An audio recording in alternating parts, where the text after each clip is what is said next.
Hello students, Hindi व्याकरण की class में आज हम पढ़ेंगे शब्द भंडार या वोकैबुलरी। इसका पहला पार्ट आप पिछली क्लास में पढ़ चुके हैं। आपने पर्यायवाची, विलोम और अनेकार्थक शब्दों के विषय में जाना। आज की क्लास में हम सबसे पहले देखेंगे श्रुति समभिन्नार्थक शब्द या होमोनिम्स क्या होते हैं। ऐसे शब्द जो सुनने में एक समान लगें किंतु अर्थ की दृष्टि से भिन्न हों, श्रुति समभिन्नार्थक शब्द या होमोनिम्स कहलाते हैं। इनकी पहचान उचित उच्चारण, वर्तनी और प्रयोग से होती है। यहाँ लिखे वाक्यों को देखिए। परीक्षा की अवधि 3 घंटे की होती है। कविता में अवधि भाषा का प्रयोग हुआ है। पहले वाक्य में अवधि यानी समय और दूसरे में अवधि यानी भाषा, दोनों में सूक्ष्म सा अंतर है। हमारा बस चालक बहुत समझदार है।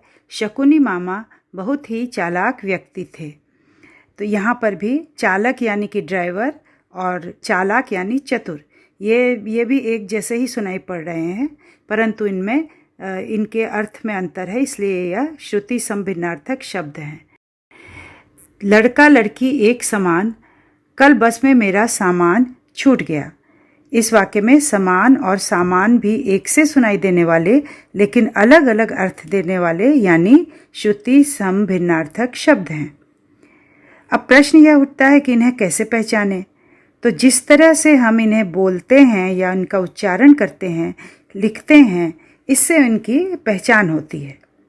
इसलिए इनको सही उच्चारित करना, सही वर्तनी या स्पेलिंग लिखना और उचित स्थान पर उचित शब्द का प्रयोग करना बहुत आवश्यक है, वरना अर्थ का अनर्थ भी हो सकता है। यहाँ कुछ उदाहरण देखिए। अंक, इसका अर्थ है गोद। अंग यानी शरीर का हिस्सा। आदि, आरंभ या शुरू। आदि इसका अर्थ है आदत होना। कुल यानी कि वंश। कूल यानी कि किनारा। कर्म काम को बोलते हैं, क्रम बोलते हैं सिलसिला को। भवन गृह, भुवन संसार। नेक्स्ट, एकार्थक प्रतीत होने वाले शब्द, वर्ड्स विथ सिमिलर मीनिंग।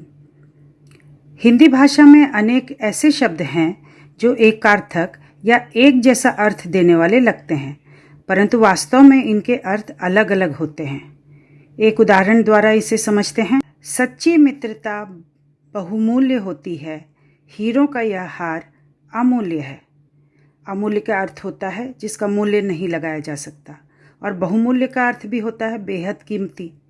दोनों शब्द एक सा अर्थ देते हैं, मगर ऊपर के वाक्यों में इनका गलत प्रयोग हुआ है। होना चाहिए था सच्ची मित्रता अमूल्य होती है और हीरों का हार बहुमूल्य है। तो हिंदी भाषा में ऐसे अनेक शब्द हैं जो एकार्थक या एक से अर्थ देने वाले प्रतीत होते हैं, परंतु वास्तव में उनके अर्थ में थोड़ा बहुत अंतर होता है। कुछ उदाहरण देखिए। पहला है अगम, अर्थात जहाँ पहुँचा न जा सके, और वैसा ही मिलता जुलता एक शब्द है एकार्थक शब्द दुर्गम, जिसका अर्थ है जहाँ कठिनाई से पहुँचा जा सके। अर्चना, अर्चना अर्थात धूप अगरबत्ती आदि से पूजा करना, और पूजा यानी बिना किसी सामग्री के पूजा करना। और अनुरोध, अनुरोध का अर्थ है बराबर वालों से निवेदन करना, और इसी तरह प्रार्थना, प्रार्थना का अर्थ है ईश्वर से प्रार्थना करना या अपने बड़ों से निवेदन करना। आगे है अनेक शब्दों के लिए एक शब्द, वन वर्ड सब्स्टिट्यूशन। भाषा को प्रभावशाली और सुंदर बनाने के लिए अनेक शब्दों के लिए एक शब्द का प्रयोग किया जाता है। इनके प्रयोग से भाषा में संक्षिप्तता भी आती है और उसका रूप भी निखर जाता है। इन्हें वाक्यांश बोधक शब्द भी कहते हैं। उदाहरण देखिए। श्रीकांत जन्म से अंधा है। इसकी जगह अगर हम यह कहते हैं कि श्रीकांत जन्मांध है, तो वाक्य भी छोटा हो जाता है और सुंदर भी लगता है। वहाँ की भूमि उपजाऊ नहीं है। इसकी जगह अगर हम यह कहें वहाँ की भूमि बंजर है, तो यह वाक्य संक्षिप्त है और सुंदर है। इसी तरह एक उदाहरण और देखिए। नीरज मेरे साथ पढ़ता है।